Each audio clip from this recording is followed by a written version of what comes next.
So in the last video, we talked about how you can set up an evaluation suite and then also save the runs to a data set. So I'm going to open that data set because one of the things that we want to do now is have a much better comparison view compared to the one that is in the eval suite results page, right? So let's look at what the current results page looks like. We can basically take two different runs and we can view the test cases from them. And the good thing over here, I actually like this feature, is that we can group these test cases. So I think there's going to be some UI functionality here that you might not be able to get directly within Workshop. I could be wrong, but I like this feature where you can just toggle and basically cycle through, not cycle through, but you can cycle through iterations. You've got a couple of iterations, but basically compare the results from here. Now this is kind of like easy to compare. I usually you'll be working with longer reports. You would have thousands of words. Sometimes you probably are scrolling through. Having a top-down comparison view is not always the best. So basically, how can we solve this? The the idea is not to recreate the entire eval suites results section.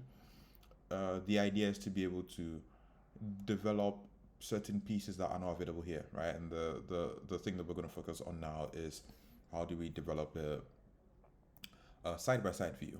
So let's quickly move into this data set. It looks quite interesting, but I want to now develop a pipeline builder. I want to create a pipeline builder and develop this particular data set. So I'm going to come here, create new pipeline.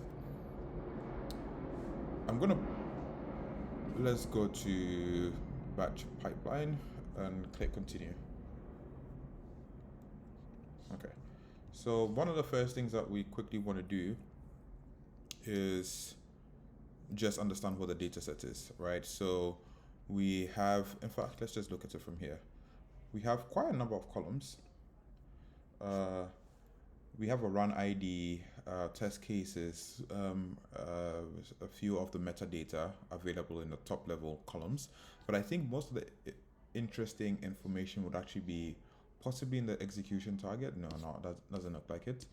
It's going to be in the output, right? Well, it depends on what you are actually comparing against. But in this case, I really care about the outputs. Okay, so let's start transforming this. I think the first thing I'm going to do, I'm going to create a transform. One of the things I realized is that the output is still in a string. I think almost everything is in a string, but we want that as a struct so we can start to get the elements from it. So I'm just going to parse JSON string. I like this feature where I can just generate a schema. So I'm just going to copy. There isn't much of a difference between the different records, so I can just generate a schema from this. I'm going to select output as the JSON column.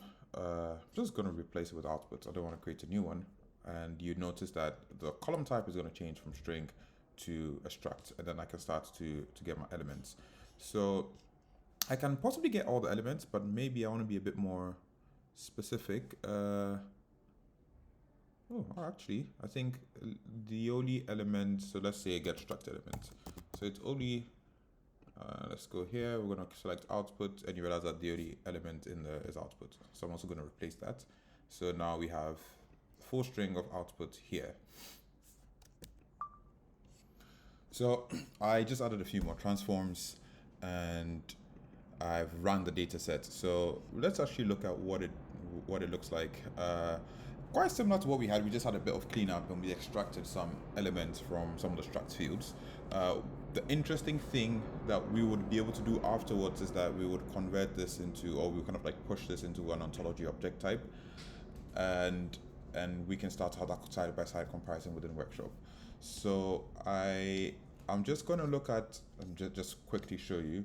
Let's look at a specific test case, right? So I'm just going to look at this specific test case.